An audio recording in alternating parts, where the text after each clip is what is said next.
Hello, darlings, and welcome back to Diva Deep Cuts. I am your host, Ben, and thank you for joining me as we journey through the best songs you've never heard by the great divas of today and yesterday. Thank you so much for listening here on Spotify or on YouTube, and I hope you enjoy this as much as I do.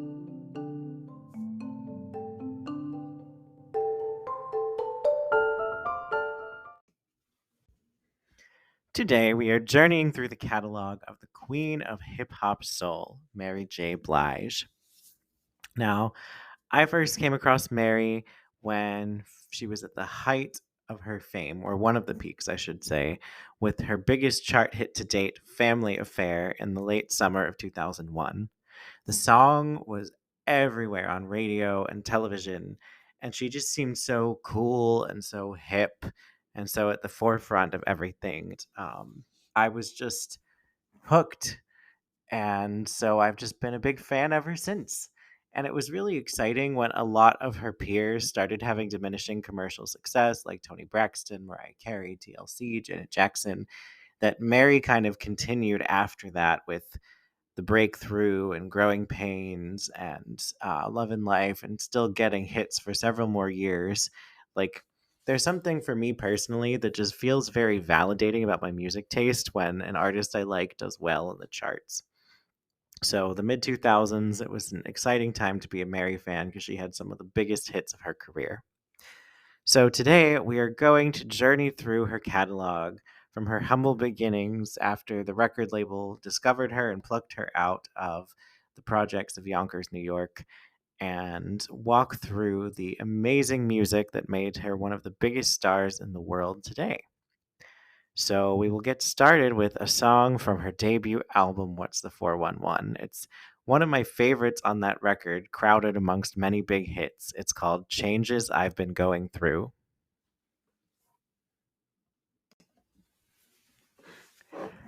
So I am a sucker for jazzy piano over 90s R&B production with hip hop beats. And Changes I've Been Going Through fits in all of those categories. I think that's one of the things that really drew me to the song, which is a feat considering there are so many classic hits on Mary's debut album, like Real Love, her cover of Sweet Thing, You Remind Me, Reminisce. But for me, Changes I've Been Going Through has always been a favorite. I just really love Mary's very impassioned, yearning delivery on this one. You can feel the desire and the desperation in her voice as she delivers it. And the production is kind of built around her voice. Like her voice just comes through so clearly at the forefront of the song. And it has that sort of, as I said, jazzy minor key underneath that just really gives it a sort of like late night in the rain kind of feel. But the hip hop percussion tracks give it some energy so it's not subdued. Yeah, subdued is not a word I would use to describe this song. So it's just always been one of my favorites. I just really enjoy what was put together on this track, and I really think it holds its own amongst the many hits on this record. So next, we will be taking just one step forward to Mary's uh, magnum opus, if you will, her second album, My Life, with the song I'm the Only Woman. There are so many great songs on the My Life album. And there's a reason why it has endured for so long because Mary just put her pain and her experience into her lyrics. But this one in particular is a favorite of mine because I just love the way that it is simultaneously timeless and feels like a 70s soul throwback. Like, I love the sort of moving back and forth. It almost creates like a bowl or a container of sound that everything else sits inside of with the keyboards and the guitar and the percussion. Like, it just, I don't know, it's like being welcomed into a space rather than being taken on a linear journey. And of course, Mary's vocals are top notch, and just kind of flit around the room like a butterfly through the entire thing. But this one also showcases off her lower register, especially in the layered vocals on the chorus and backgrounds. Um, so that's a nice contrast from Mary's usual more middle to upper range performance. Uh, and even though this isn't one of the most vulnerable and heart wrenching songs on this record, I think it's still so great from a musicality standpoint. It adds some nice variety and versatility to the record. So, all right. So, next up, we are taking a turn into the 21st century as we go chronologically through Mary's catalog. She has more than 10 albums, and since I only feature 10 songs per episode, oftentimes albums that do not make the cut will have their songs featured on the blog. So make sure you head over to divadeepcuts.com to check out the blog post that complements today's episode.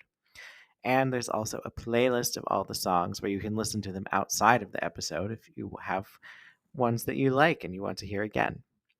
So, with that said, we are next turning to 2001's No More Drama, but we're picking one of the songs from the reissue of January 2002. This is the Grammy winning He Think I Don't Know.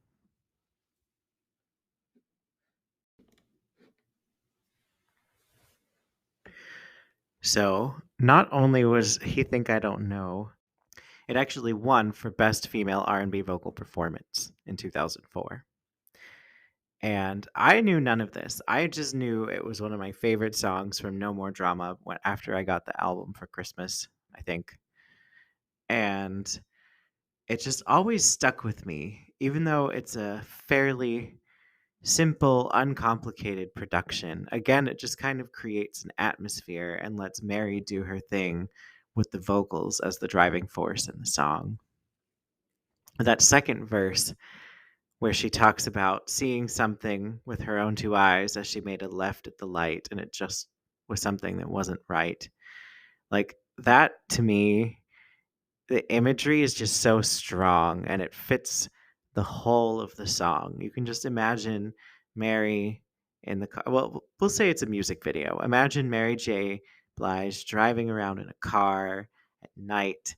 It's raining and misty and dark, and it's interspersed with flashbacks between moments and observations she had with this cheating man that she's singing about.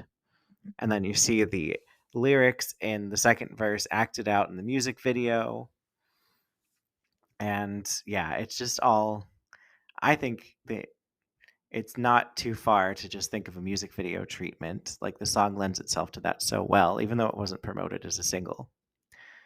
The other thing, I love just the slight effect of the background vocals when they echo the word no on the chorus. Like it adds to that rainy, misty sort of feel that the song has. It's just like a nice little repeated accent to just make the atmosphere come alive even more. So I think that this was the correct choice in awarding this very well made song with a Grammy. And yeah, it was an addition to No More Drama. No More Drama was reissued with this song, Rainy Days, and a remix of the title track. And yeah, I can see why they wanted to put it out into the world, even though it wasn't ready for the first cut of the album. So next, we're going to Mary's 2003 studio album, Love and Life, with one of my favorite cuts from her, Let Me Be the One, featuring 50 Cent.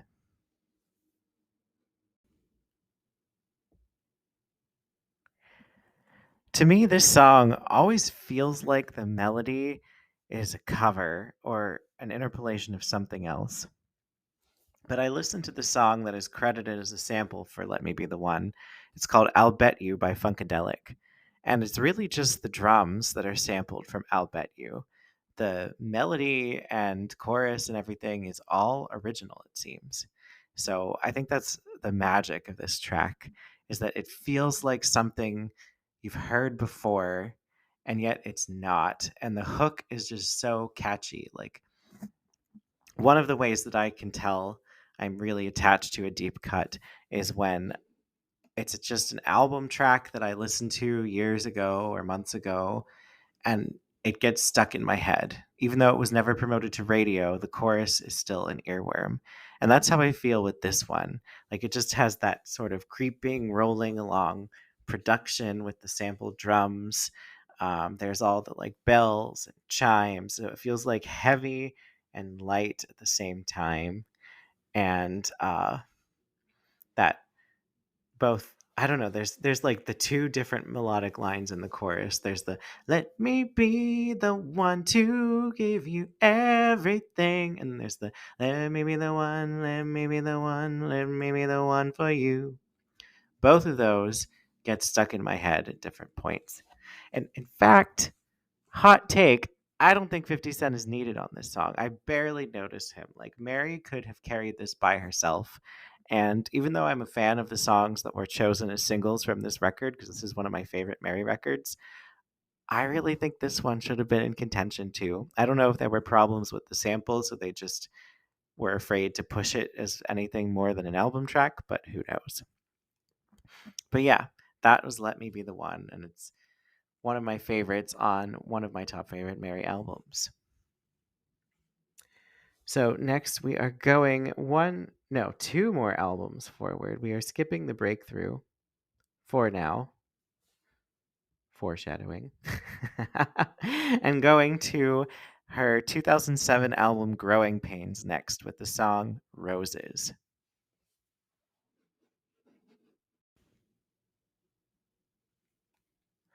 So, what I love about Roses is actually the spoken word parts. Like, this is definitely one of those songs that captures the moments that aren't often captured in media. Though I do think we are starting to see more of these like interstitial or behind closed doors moments captured in general, but that's a whole aside. Um, like when Mary talks about feeling crappy, feeling needy, just wanting to be held, wanting to be understood, wanting someone to just hold space for you, and being told to suck it up, being told to get help, to figure it out. And it's like, I I lost my train of thought a little, but it's just very relatable, I think, to a lot of people that sometimes being in relationship with other people, it doesn't even necessarily have to be a romantic partner, even though that's kind of the focus of Roses. But it's like sometimes you just want space and gentleness and understanding from the people that you see every day. And this song captures what it's those little barbs that you sometimes get hit with when other people are just kind of insensitive towards your own suffering when you're having a fragile or bad or down kind of day. So this song just always stuck out to me for that reason. And I imagine a lot of people can relate to this too, especially as the conversations around mental health and things have just gotten louder and more prevalent as time continues forward. So um, I'm grateful that this song captured this as far back as 2007, and does so with a catchy chorus too. Like that's like some of the greatness of this song. Like there's the spoken word relatable parts, there's more traditional verses with Mary giving her emotive delivery, and then there's the catchy chorus that sticks in the head, even though the punchy spoken word parts are the really memorable parts of the song. So it's just one of the cherries on top of the great Growing Pains album for me. All right, next we're moving another studio album forward to Stronger with Each Tear with the song I Love You, Yes I Do.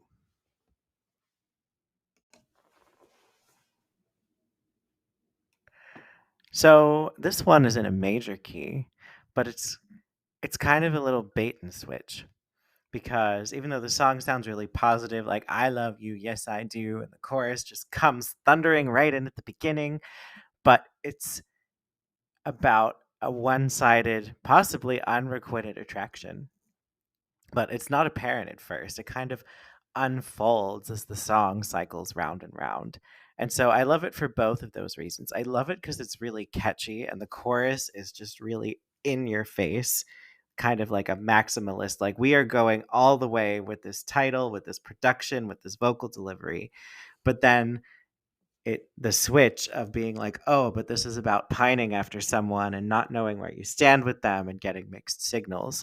So it's just a really interesting way to deliver the story of the song. um, and again, it has that sort of blending of contemporary and throwback sounds. Like, the instrumentals underneath are like live instruments with that very 70s soul kind of feel. But then the production on top has like electronic synthesizer elements that are much more like, this came out just in 2009 or 2010, right around that time. And so it fits in with that without sounding dated, but still has those throwback 70s kind of elements. So, um, yeah, I really love the Stronger with Each Tear album as a whole, but this one always has stood out to me amongst a bunch of tracks that I really like. So I hope you like it too. I was afraid this might be one where I get dragged, but then I'm like, Ben, you don't have a large enough audience for Twitter to drag you yet, so it doesn't matter. And just put the songs you love out there because Twitter's opinion doesn't matter. It's not real life. Ah, so anyway, next, we are moving on to a song from 2014's The London Sessions. It's called Follow, and we'll get to hear Mary on some dance music.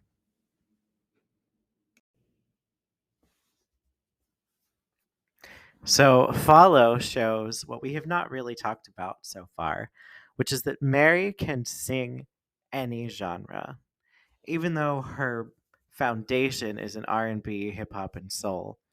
She can really sing anything. She's done rock songs. She's collaborated with artists like Sting and U2 before.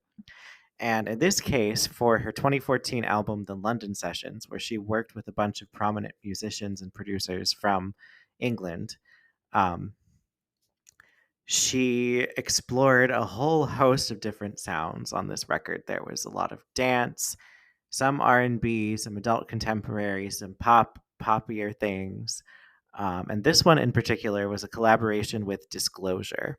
So it has their very hard hitting synths that create a very club ready atmosphere. But Mary soars over their production with her vocals. And the chorus, even though it's just mostly the same word of follow repeated over and over, is really catchy to me. I think it stands out a little more than some of the other dance tracks on this record. And I don't know, I like Disclosure's production too. So that could be part of it as well, where I just generally enjoy their collaborations. Like, I'm a fan of their song Magnets with Lord. I like their other song they did with Mary, which was the first one they did before this record on their own album called F for You. Um, so, yeah, I just think it's a great result of a bunch of artists at the top of their game producing a very fun, energetic club track. So, I wanted to give a little feature here to show Mary's versatility.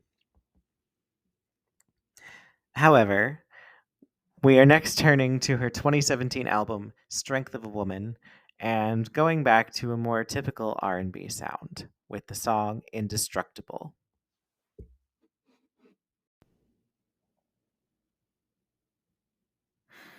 Mm, there's a warmth to Indestructible. For the whole song, Mary is singing to the listener, talking about experiences and reassuring them that you're not the only person to have ever gone through a scenario where, somebody was unfaithful and you had to deal with the fallout of it.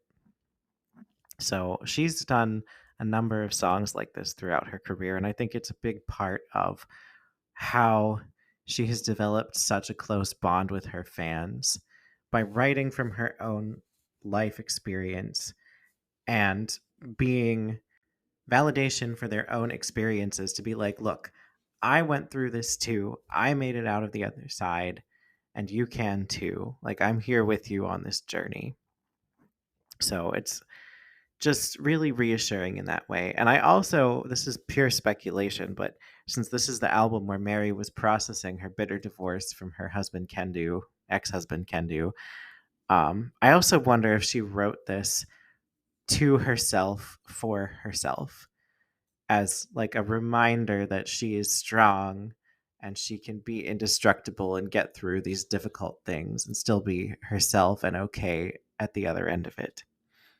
So, the other thing too is this song was teased because it's sort of in the outro of the previous track and second single from this record that's called You It Plus Me Love Lesson.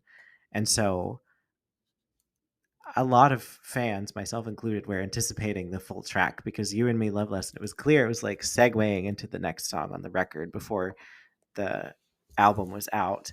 And so to me, Indestructible doesn't disappoint at all, which is why I wanted to include it here.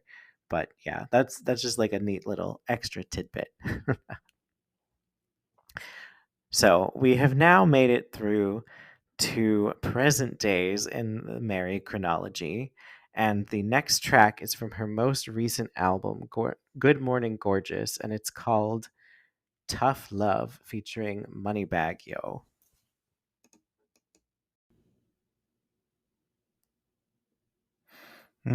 I love the dreamy keyboards on that one. And there's cowbell for those who are familiar with the Saturday Night Live Blue Oyster Cult skit.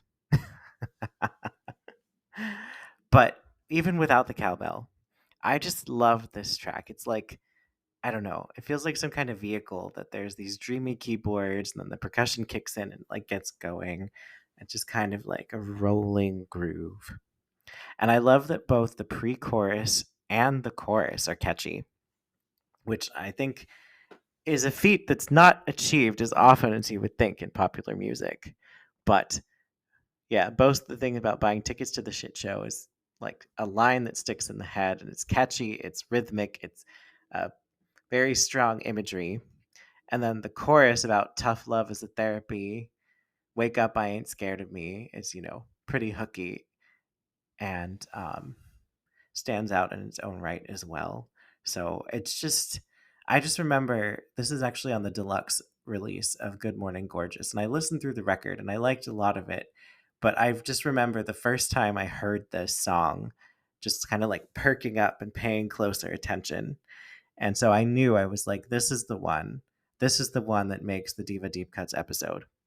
So, uh, yeah, all right. So now that we've made it chronologically through 9 songs across Mary J's catalog, it is time to reveal my number one favorite deep cut. And I gave some very obvious foreshadowing before, and that is because this song comes from her 2005 bestseller, or one of her bestsellers, The Breakthrough. And it is the track Baggage.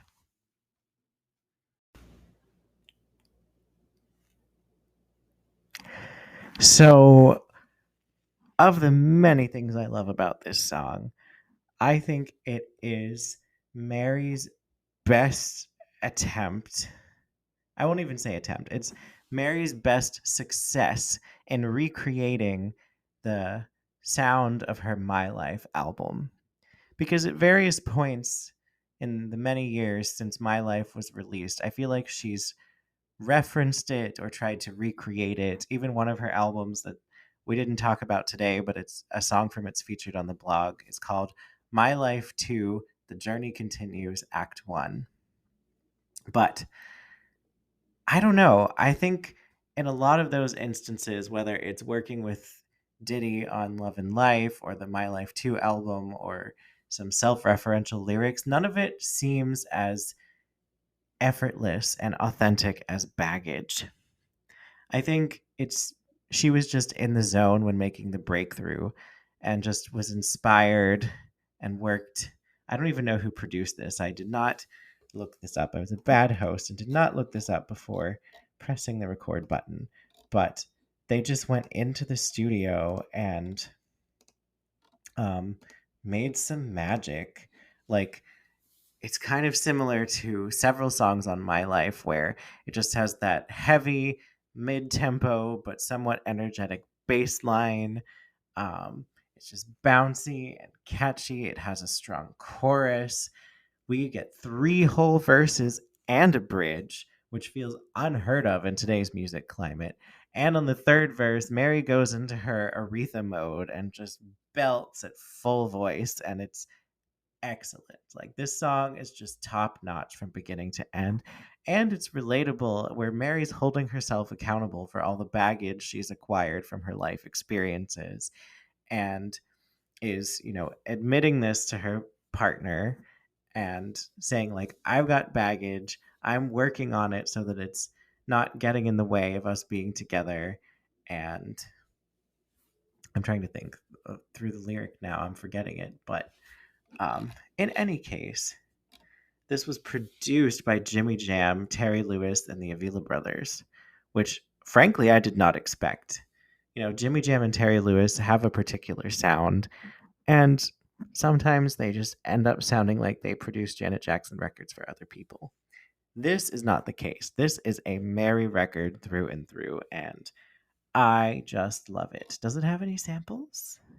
It has no samples. They just made an amazing classic sounding record together. So yeah, this is my favorite Mary deep cut, and it's from, I would say, the breakthrough. My impression is after My Life, the breakthrough is like the second most beloved album amongst Mary's fan base, but I don't know if that's true. So if anyone knows, please feel free to drop a comment somewhere on the website, the blog, one of the social media posts. So yeah.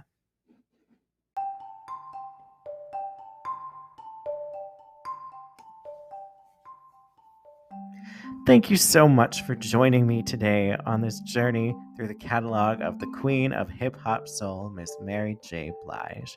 I hope you found some new songs to love that you've never heard before, or maybe you saw some appreciation for a Mary deep cut that you've loved for a long time.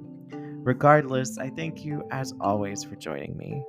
Please don't forget to visit divadeepcuts.com, where you can sign up for the email list to stay up to date with all things about this podcast, and you can get access to forgotten single clips that are bonuses only available to email list subscribers.